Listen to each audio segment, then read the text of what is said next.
Okay. Alin sa ano. Let's proceed down to seal number 5. O atong i-run kani siya dito na sa nalapit na siya sa ato nang they have given a new room. Itagaan na sila bagong mga sanina. Ang topic ani ang mga saksi, ang mga martyrs. Okay. Okay. Tanawan ninyo ang focus chapter 6, 9 to 11. The opening of the fifth seal. Atong kitanaw una muna nga yung mga martyrs din mo na gitutukan. Explain na nato last time kung saan ang martyrs o mga saksi na sila ni barong sa ilang pagtuo sa ibog ng kinabuhi ang sa katapusan na bisan sa pagula sa ilang dugo. So kitanaw nato kana ang description na nasa ilawom sa altar, nagampo sila ang justisya sa Ginoo. Nga kanung sa tagaan sa Ginoo justisya ang ilang kamatayon. Ato makita din nga dili lang ilang kamatayon ang ilang dugo, kundi punto din ang mabindicate ang ngalan sa Ginoo. Okay. Now, karon adto na kita dito sa punto magitagaan na sila og white robes. Number 4, the heavenly vindication of the saints. Nakita kini karon ni John na ang mga gibalaan nasa langit, no? O nagsalina sila puti. So magkampo kita menson. Ginong Diyos, salamat sa inyong grasya. Kaubos kami kanimo, padayon ubanan nimo kami sa among pagpamalandong o pagtuon sa imong pulong. Salamat sa inyong tingog o pagdasi, kinamang pagampo sa ngalan ni Jesus. Amen.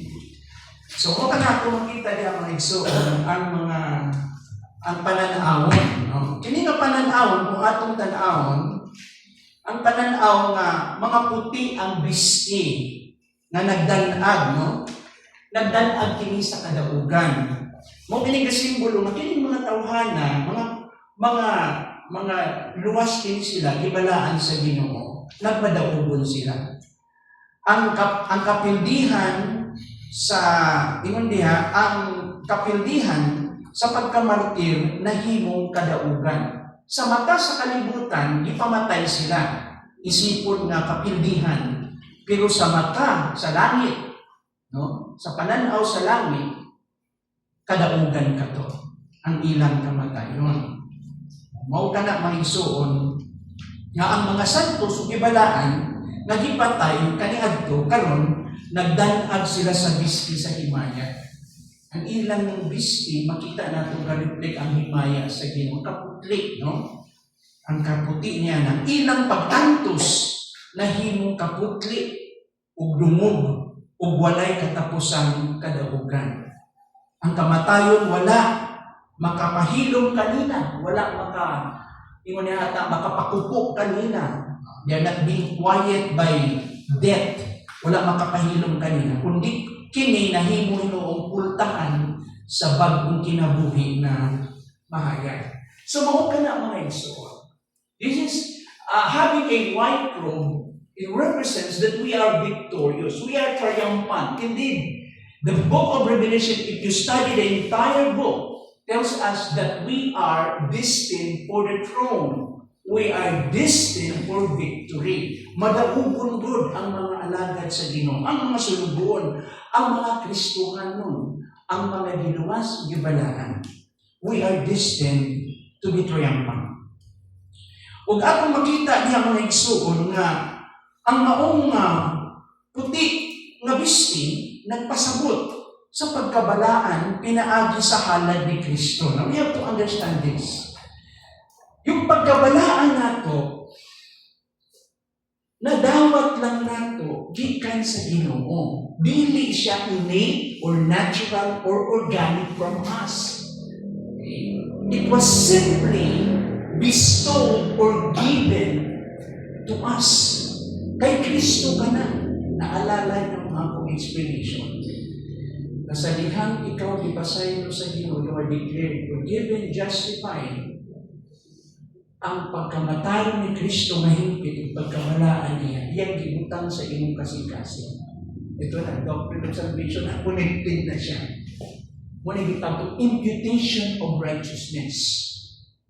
The perfect righteousness of Christ is being added to your account. And you are not, as far as you're standing before God, you are declared holy and righteous and perfect positionally in your legal standing before God. Kaya ibig sabihin ng justification, a legal announcement or declaration of God for righteousness to those sinners who receive Christ.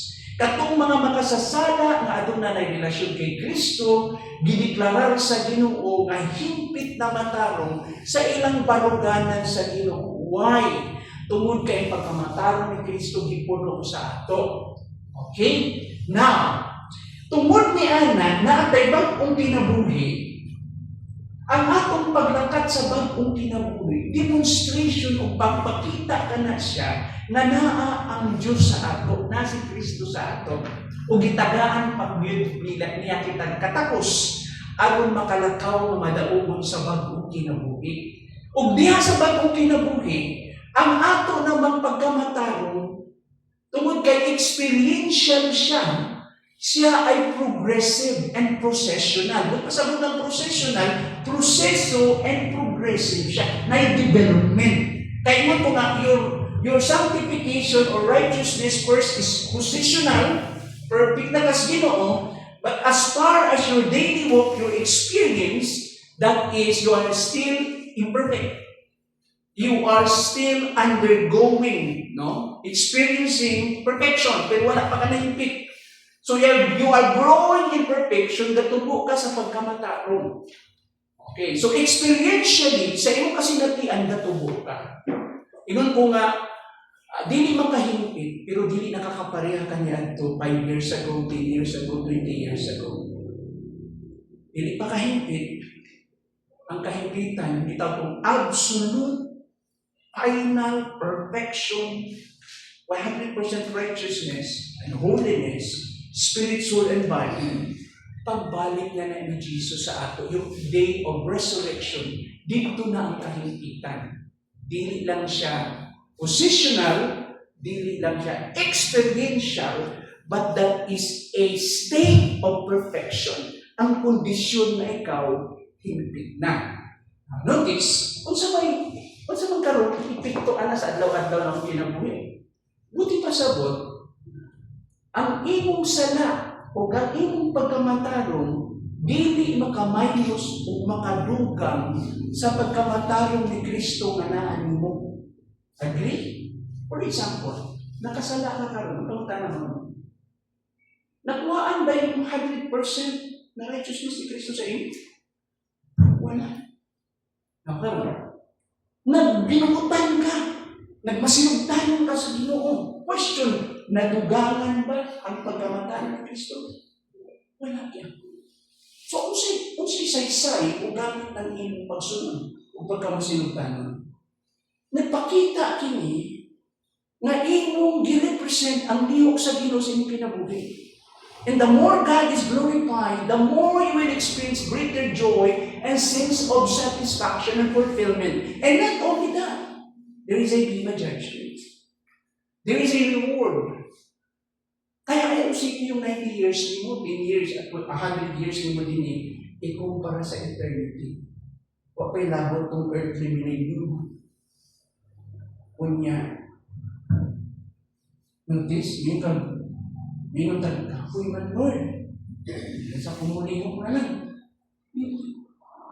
Kaya nang imong investment din o pangalagad sa Ginoo, suklian na sa Ginoo. Nabalita. So ang putli na bisti nagpasabot sa pagkabanaan, pinaagi sa halad ni Kristo. So kita na awas Ginoo karon ng putli na hugasan na imong sala tungod ni Kristo sa hingpit niya ng sakripisyo.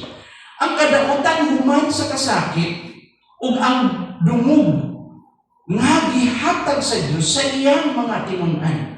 Kini nag-usab sa kaulaw sa kalibutan ngadto sa kalipay sa langit. Kaya nga si Paul, alala niyo Romans 1:16, si Pablo, dili mo gikaulaw ang ebanghelyo ang tungkol sa Dios. May balita, may tungkol kay Kristo.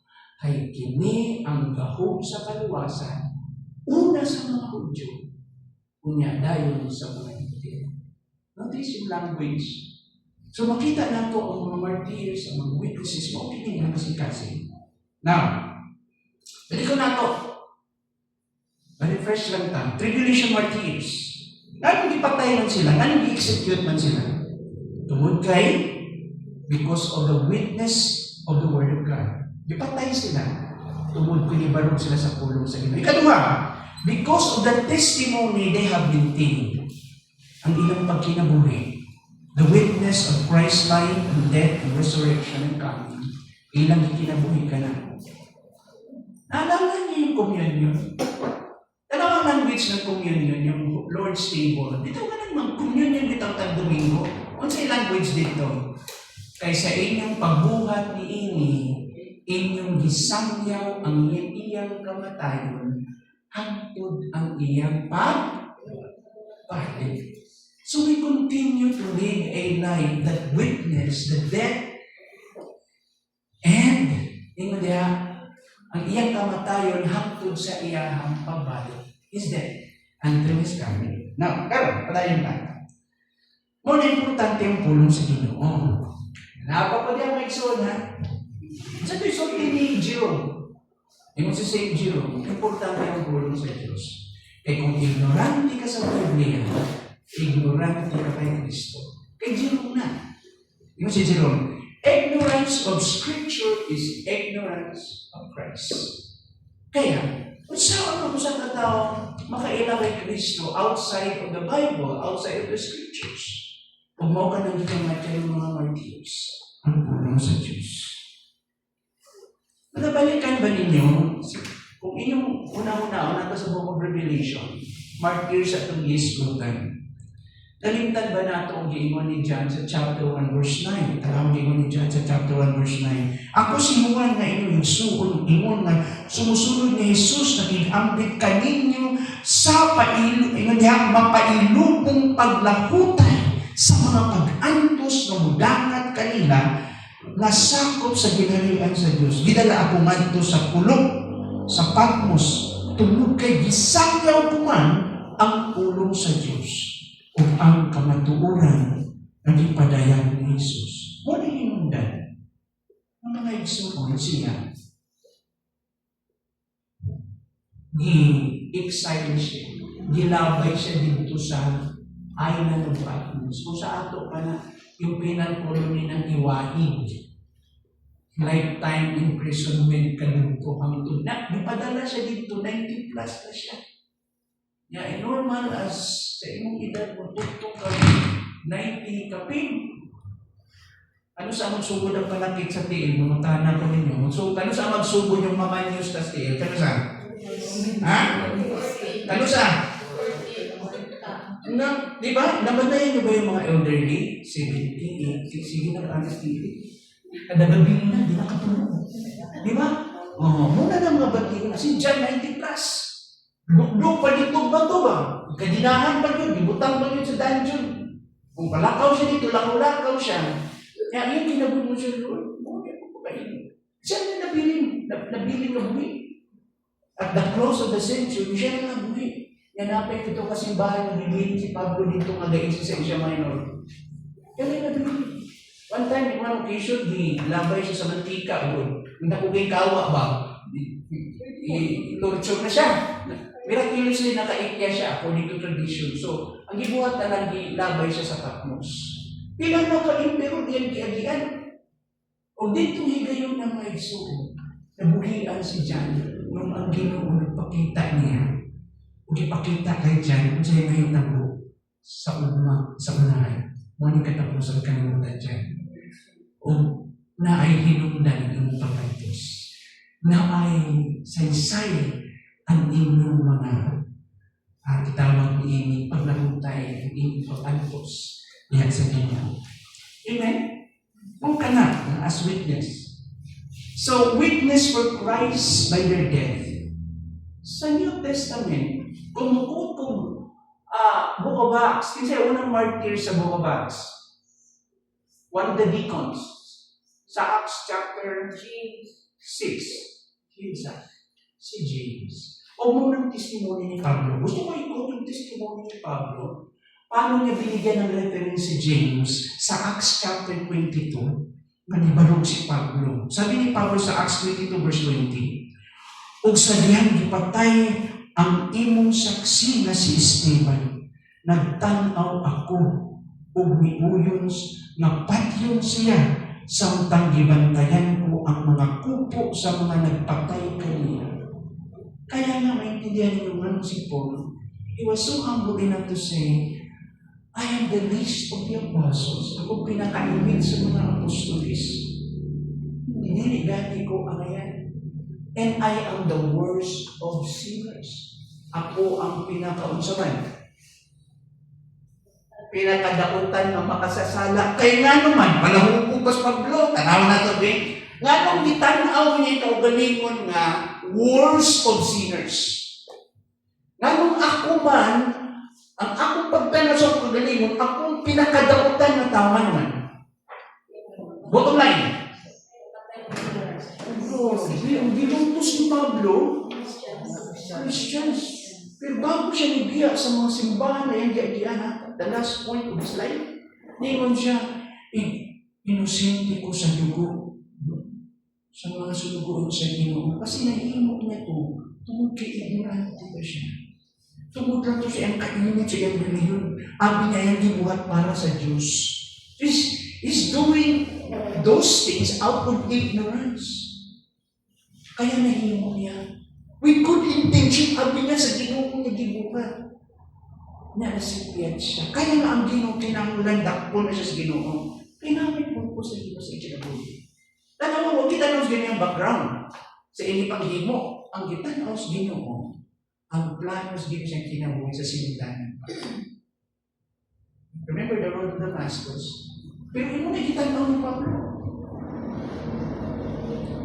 Si Stephen, si Pablo ang nag-approve sa mga nag-approve. Member siya ng Sanhedrin. He was a Pharisee. Okay. And in fact, nangayon pa siya arrest warrant, approval from the temple. Kutob sa na yung magkitaan niya ng mga utsalan. Kristohanon, ipapriso niya na, listen to this. Sabi ninyo si Stephen na ipapatay ni Pablo. Nami ubang mga Kristohanon, wala na ng mention. Nagkat si Pablo ipapriso, ipapatay. Na-highlight lang si Stephen. And try to imagine ang guilt ni Pablo na. But praise God na usap yung perspective ko. Kaya palang nakontrahan si Kristo. Kaya mo na makita natin yung witness for Christ by their death. Kaya nga si Pablo, talang testimony niya sa book of sa book of Philippians, sabi niya, how I wish gusto pa na akong masinati si Kristo. I want to know Christ. Nakapitunan ko na yung pulong na grade ko, dalawang pulong, ibig sabihin na gusto pa na ako maila siya. Yung, I want to know, yung word na know. Ang one language they have, gnosis man ang pinaka-base, ang usang uwida. Ang language ang gigamit sa languages, epignosis. Kung pa sa word, gusto ko masinati si Kristo sa usang kabuhi kayo nakasinatian. Dili lang knowledge. Now, this is after 20 years of doing ministry. Pero yung Pablo, dako pa kayong iyang buhan, dako pa kayong sublanan siya kasing-kasing na makilala si Kristo. Now, next, susunod niya, gusto ko maila-ila siya.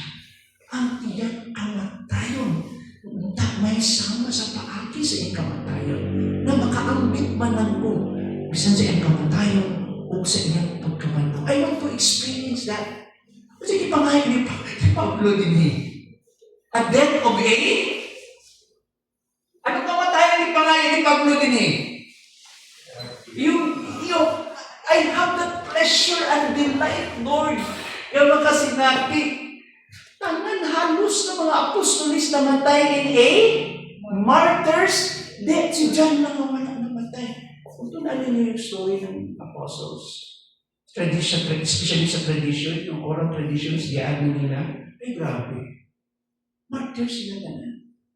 Kaya nga si Pablo, yung hindi niya kasi pintingin. I believe na ay impact sa heart ni Pablo nung nakita niya si Stephen, pinatay. Grabe yung Stephen. Diba, gibato si Stephen, naalala niya, gibato. Kung sa'yo, response ni Stephen? Ha? Naalala niya yun? Ano sabi ni Stephen? Nihamad si Stephen sa langit o nakita niya ang langit na ungkap. Si Stephen na nakakita na. Na-notice, kinsa nagsulat sa Book of Luke? Ha? Kinsa? Ano? Book of Acts, kinsa? Si Luke. Paano ni Luke nasulat yun?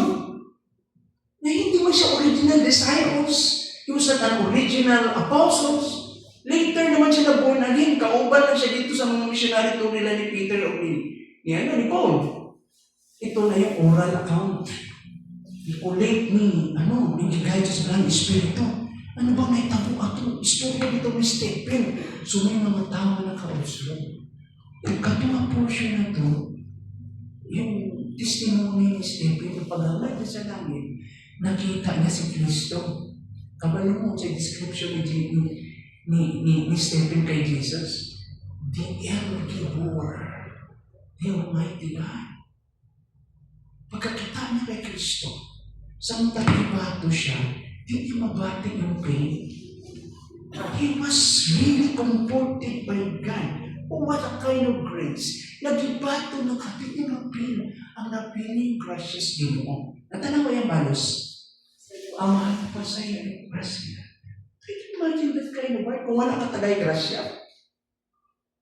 Wala tayo grasya. Yan, mabuhay ka, Kristo manon ko. Nagipangutan na lang ng nagubot na yung Senado. Yan, buhay ka. Supo na dahil ka, nag-emotion ka. It's supposed to be professional. Kaya Christian, pagod ka. Kita na ng journey mo na kita perfect. Kita na lang kita perfect. Na yung mga moments, isa yung burst of your emotion. Dili yun ang promotion sa imong pagkatao. Journey mo na, gatubo mo na. Pero kung ito nga kung walang gracious Ginoo ninyo, matukal imong kamilon. O dini makita nato yung lihok sa Ginoo kay Jesus. Alam mo yung mga accounts nito? Read the book, John Pax Books of Martyrs. Istorya niyo mga gipakaon bitaw sa leon, na yung babae pa to, si Gandina pa to, mga storya dito mga martyrs. Alam mo, isang nagibasa na ba ng storya ng mga martyrs, gatulo ako luha. So yung ang layo namin. Wala sa amon ng realidad. Imagine that. Yun ang time nila. Gitubutan sa Ginoo nga mabuhi sila anak na generation. Huwag mo na ilang realidad diyan. Mo na ilang kalibutan kanila. Pero what a kind of blessing, opportunity, imong madawat ka na. Grasya lang ka na, mga iso. So, Stephen died in a martyr's death. Naalala niyo yung story ng book of Revelation. Dito mismo sa lugar ng Church of Pergamum, na kung diin, dito mismo yung kuta ni Satanas. Yun ang language nun eh. Yung Pergamum is the dwelling place of Satan. Grabe ang idol worship dito. And there was this guy called, wala nang sulat sa historia, pero gi-quote niya siya sa Book of Revelation. Wala tayong makita tayong data na detalye sa history, may tuwa din tawanan. His name is Antipas. Sa Revelation 2 verse 13, ingon diya, nasayod ako na anaa ka nagpuyo sa dapit na nahimutangan sa trono ni Satanas. Grabe mo, kung ka mag-google ka dito, makita yung museum, bitaw yung mga old na mga artifacts and place dito sa gitawag natong Pergamum. Asan yung Pergamum? Sa Asia? Minor na, nasa Turkey ka ron. Kung nasayod ako nga anaa ka sa pagpuyo, nagpuyo dapit sa himutangan sa trono ni Satanas. So, i-address niya yung church sa gitawag natong Pergamum.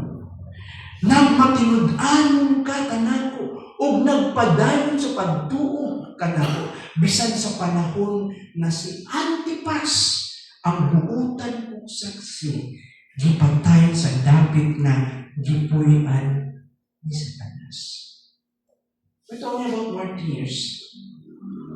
Abot na nimo sa 2nd century, the Apostolic Fathers. Gitouch na yun yung mga martyrs. Ignatius, Polycarp, uban sila, gisunog. Sa time ni John Huss, gisunog siya. Alam mo, talagang may mga taong gitawag sa Ginoo for the purpose. Ay katuluan, ay special na niyong ang Ginoo ng grasya na ikaw makalawutay. Si Antipas, his name never appeared in other historical references or books. But God knew all about this alone, humble believer who lived and died for Christ some centuries ago. Makita nato diya sa 2 Timothy 2:19, mga reference John 10:3, itagatan ang idea ang Ginoo paano siya galihok pa.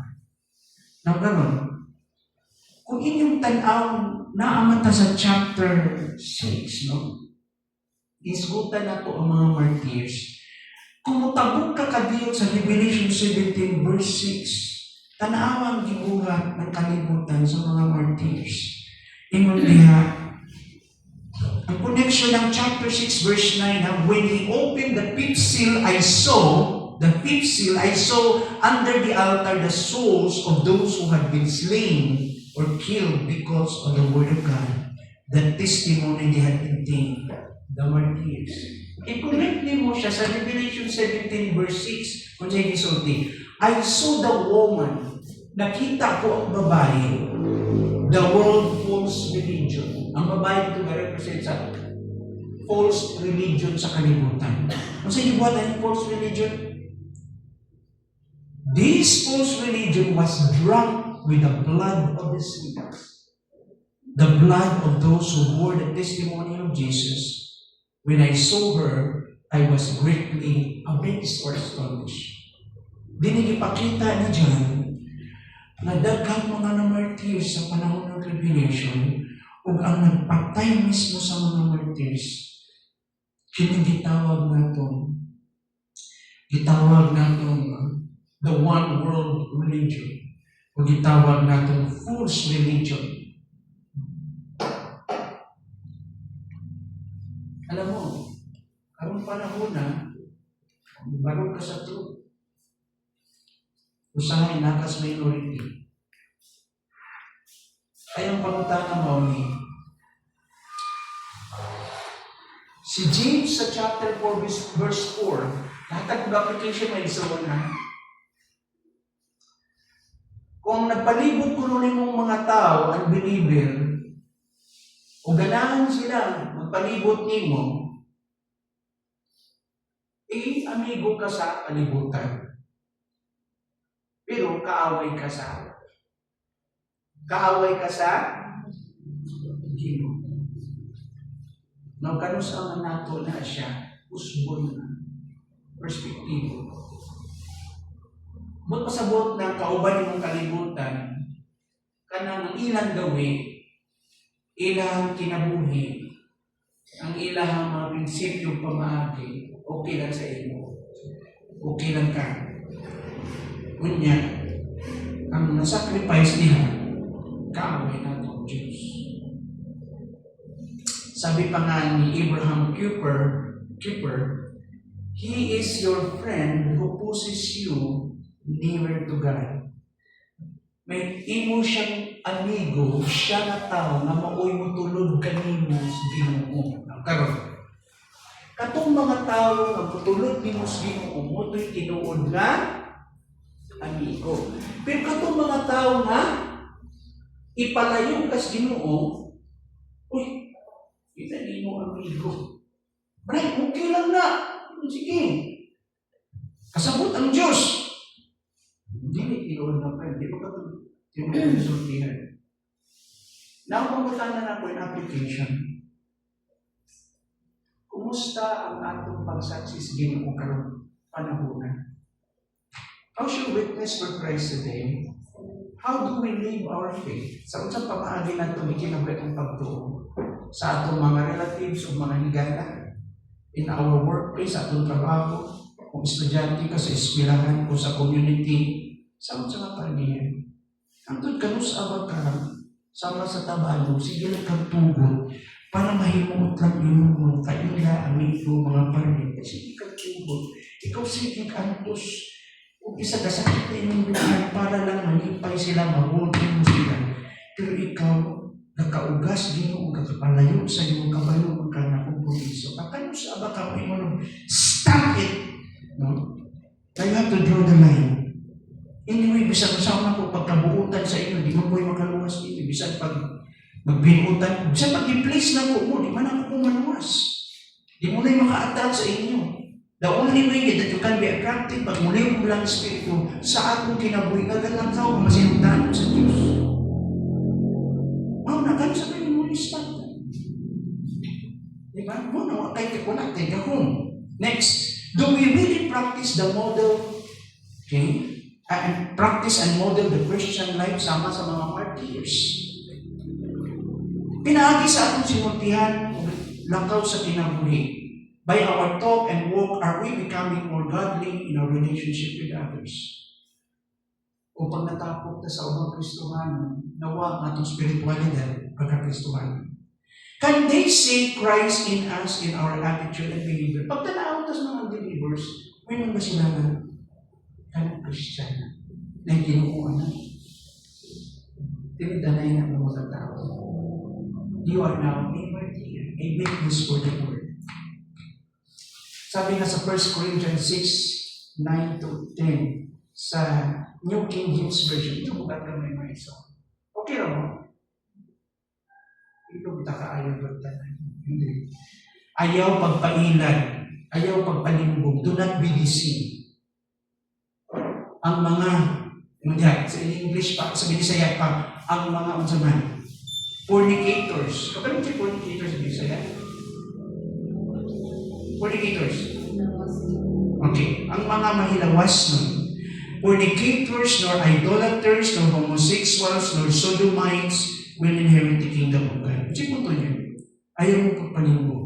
Walay mga manghelawas nun, mga manapaw, mga homosexual. Saan yung homosexual? Mga oo. Mga makasunod sa rinanigan sa Diyos. Magod na siya.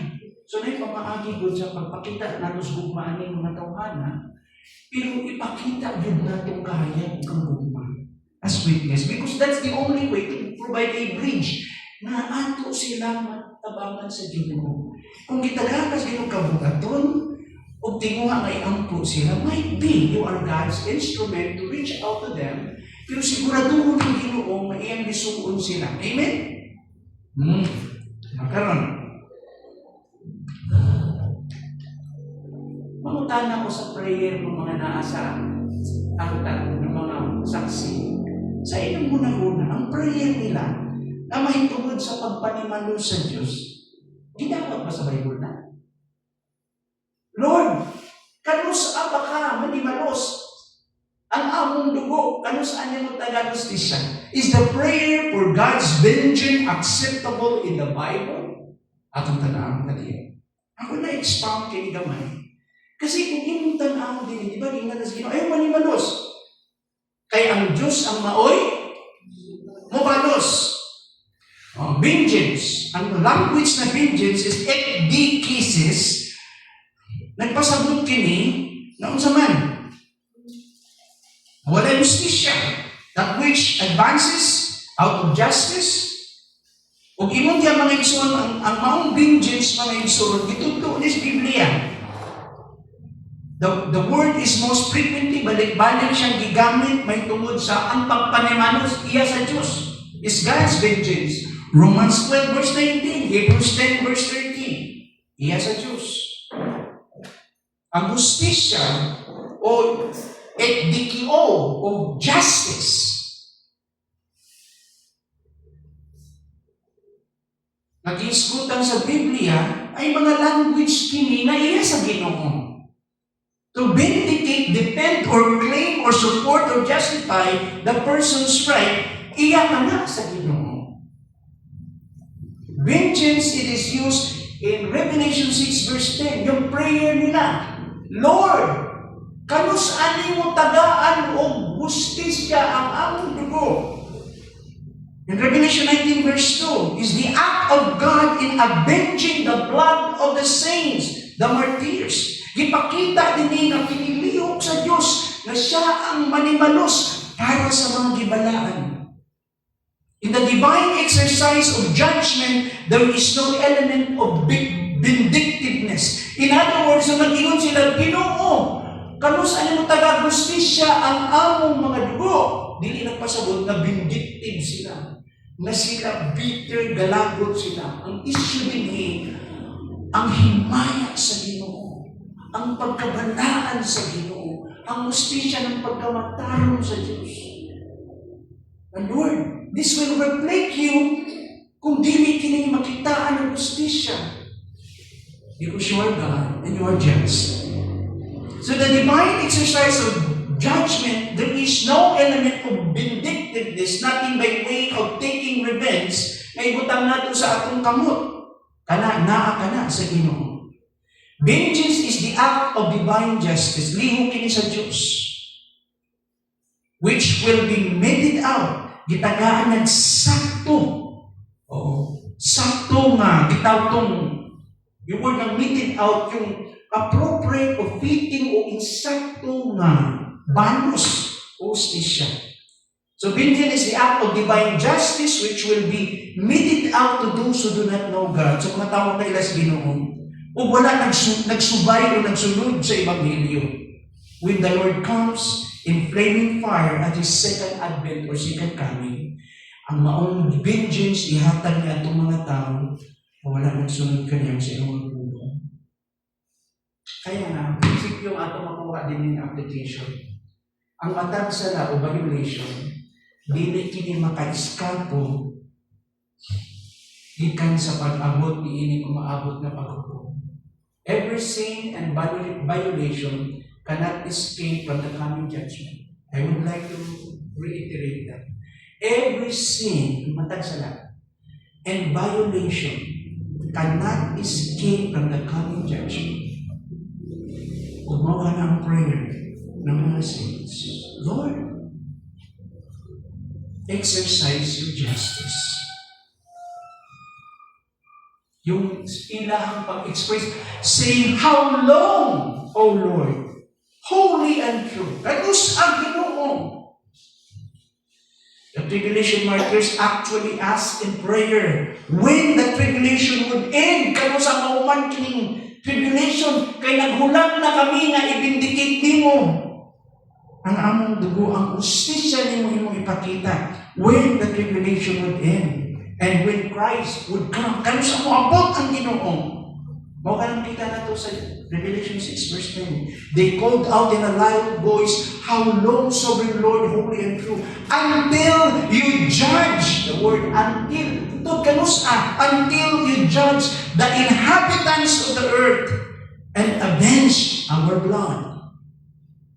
They do not doubt that God would avenge them. Wala sila gaduha-duha ang Ginoo manimanos para sa ilaha. But they required how long, wag inang patience, how long the vengeance would be delayed. Lord, kanusa ka? Kanusa, Lord? Be delayed. Sa Revelation 19 verse 2, for true and just are His judgment, tinuod kayo o insakto ang iyang paghukom. He has condemned the great prostitutes, the false religion, who corrupted the earth by her adulteries, and He avenged on her the blood of His servants, the martyrs.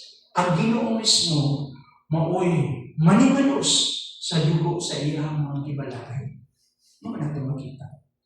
Sa Thessalonians chapter 1, 8 to 10, ingon din muanhi siya, uban ang nagdilaab na kalayo aron sa pagsilot ni adtong wala mo ila sa Dios o ni adtong wala mo dawat sa mga balita mahitungod sa atong Ginoong Hesus. Verse 8 of 2 Thessalonians chapter 1. Verse 9, mag-anto sila sa silot nga mao ang walay katapusang pagkalaglag o ipahilayo sila gikan sa presensya sa Ginoo o ang iyang mahimayaong gahom. Verse 10, mahitabog kini inig-abot niya ni adtong adlawa aron pag aron pagdawat sa pagdayo gikan sa iyang katawan o sa pasilungog gikan sa tanan nga nagtuo. Kamo usab mahiuban kanila kay nagtuo man kamo sa mensahe nga among gisangyo kaninyo. Muna giingon ni Pablo sa mga believers sa Thessalonica. This is your future. You will enjoy the glory of God. There will be justice. Ang Ginoo, taga-justisya niya yung katawan. O siya pagdadaygo nila. Sa Revelation 6 verse 11, ingon diha, unya ang matag usa kanila, gihatagan og puting bisti, o gipapalhulay sila sulod sa mubong panahon, hangtod mahusto na ang gidaghanon sa ilang isig ka sulugoon o isig ka magtotoo nga pamatyon usab sama kanila. God's delay in prayer doesn't mean God's refusal, but a gracious display of His patience. Grabe yung pasensya din. Parang sinasabi ng Ginoo, wait a little longer until the number of your fellow servants and brothers who were being killed as they had been was, completed. Wala talang. How long? Wala talang. Justice should be done.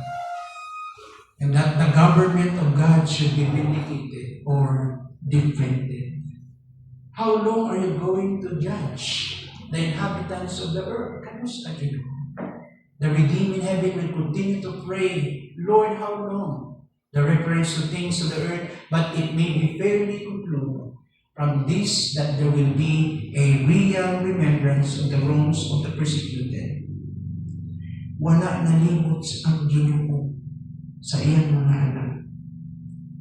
The injured, the oppressed, wala nalimot ang Ginoo. As if such a prayer were offered there, and that the oppressor has as much to upbraid from the divine vengeance. Dapat mahadlok yung mga oppressors.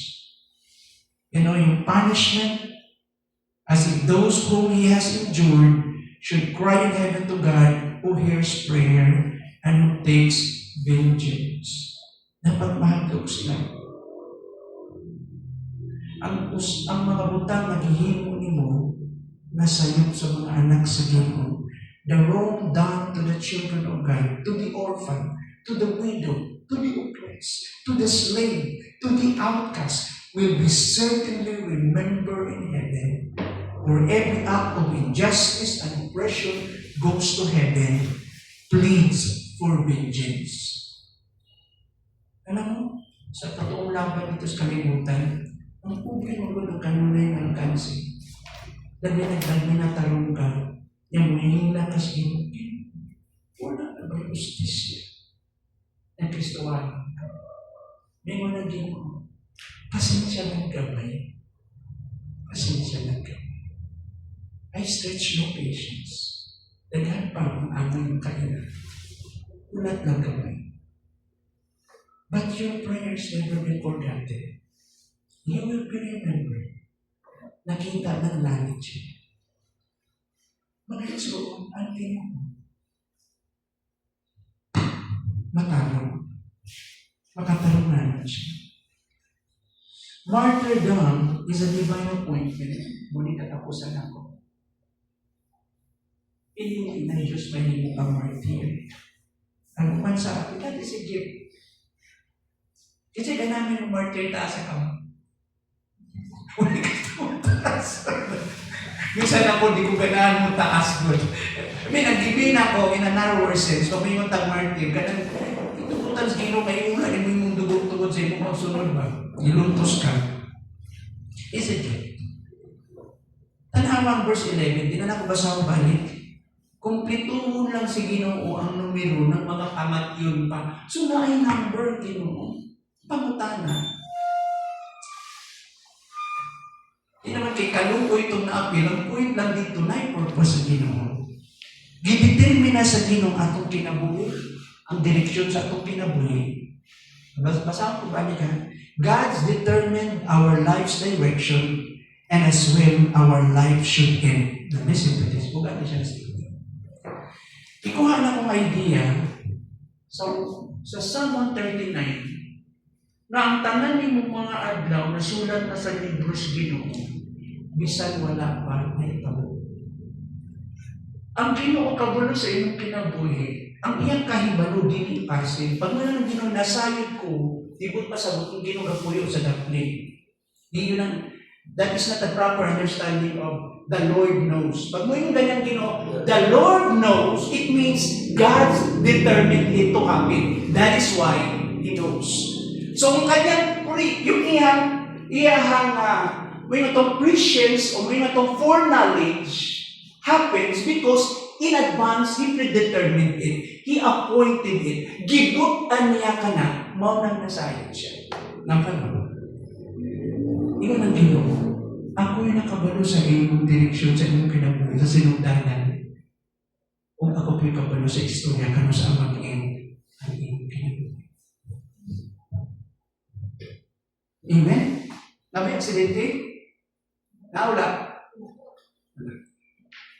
God determined our life's direction and as well as how our life should end. Ang Ginoo. So, may Ginoo, mahimo kang martyr. That is how your life should end for my glory. Principle number 3, God will bring justice to the righteous. Revelation 6:11, mao kana.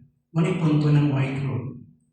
Ang pangutanan nato unsa na siya? Ingon ko nga, that is about purity. The purity of the martyrs. Blessed are the pure in heart, for they shall see God. Asa na? Matthew chapter 5 verse 8. Bulahan ang putli o kasing-kasing. Because they shall see God. Pakibubo lang na masunod na screen. Okay, wanto na ko dito sa katapusan. Mag-jump na ko. The divine timing, the sovereign plan of God. Jump na ko sa tanaw ang divine timing. The vision of divine timing shows ang pananangon sa timing sa Ginoo. Ipakita din ni ang justisya mo abot.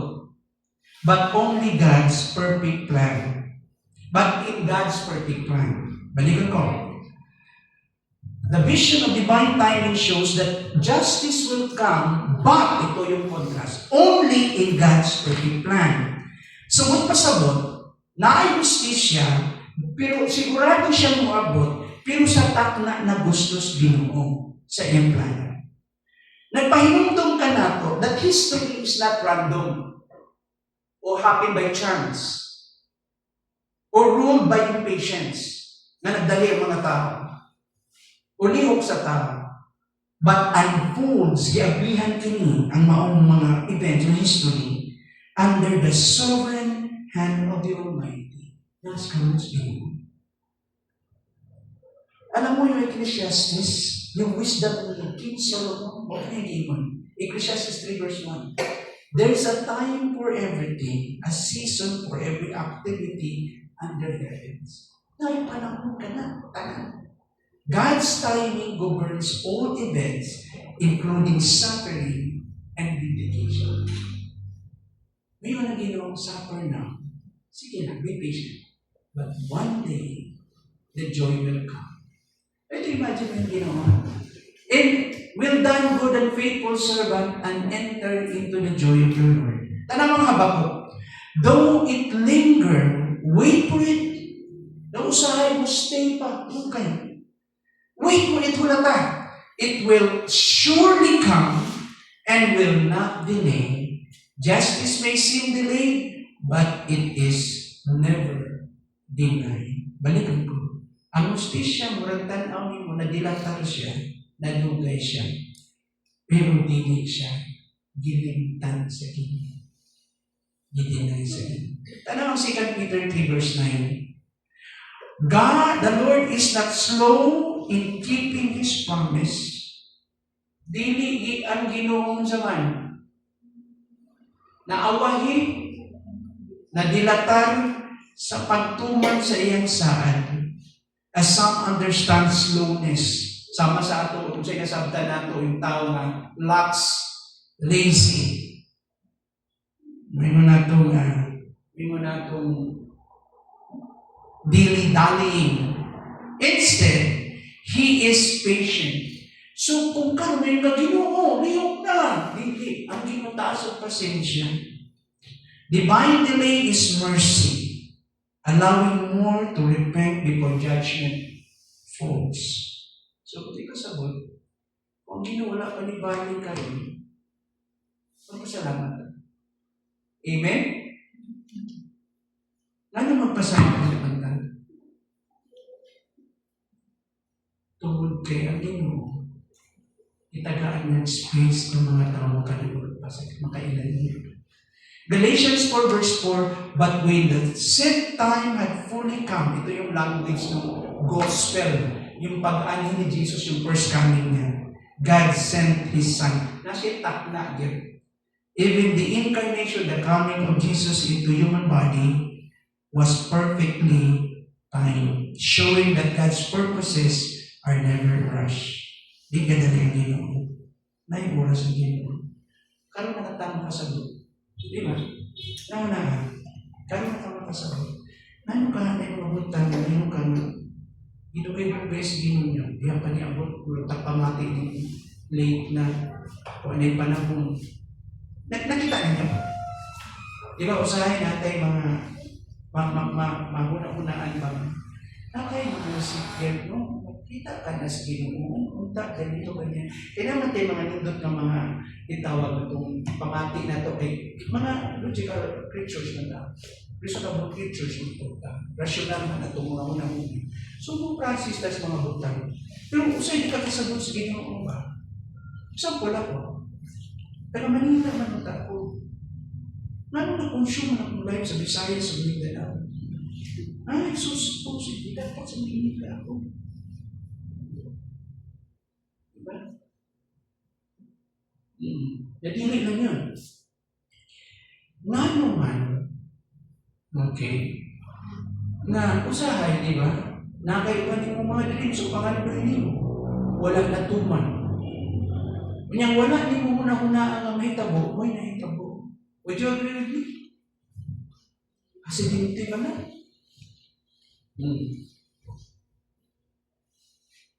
Ay, purpose kaya po hindi. Kutog na po din yung mga iso. Natin nagpulog kami ng bini sa gracious Dio. May consideration yung application ng pagtuon na ito. Balik ko. Kasi kami ng martyrs. Kumbaga dito, gasam na. Nalimit. Okay. Kasi kami ng martyrs. Kanapat yan ba? Hindi gasam ba? Naalala niyo yung story ni Corinthimo? Ingon siya, nagigtan sila sa bed, nag-istorya sila. Kung panahon na, wabot na ang tayo na pangayoon, ng higayon yun, nang bumarog ka sa iyong pagtuo, kung saan ako, nay, may bawal na tagahan sa Ginoong grasya. Ingon na dahil niyang binigyan. Anak, kung subuot ka na kay palitod sa tindahan, kano saan ako ipadala sa iyo ang kwarta? Sa panahon na ako inanglan, palitod, inanak ko dahil. Sa panahon na ikinanglan na nimo tambang sa iyong grasya, di ako, di ko siya nilin. And so sa mahalo without aming kagawin. Isod na nilutuso, no? Diba? Isod kayo nilutuso. Kung kila namang pitik-pitik lang sa ilong ba? Naglutuson ka, grabing lutos yun, no? Yan din sa ato, di ba? Kung lutuson ka, labi na, kung liver si mong amo, initan ka. Kung madabawas kalibutan, yung barugas ka matuuran, yung sistema dili mao, pagsakit, imong lugar, pakuli. Labi na kung ang gabayulit, imong boss, imong superior. Ano yung adjustment sa mga kauban? Pampagikat mo na nga, mama. Never mo isulti mga kauban.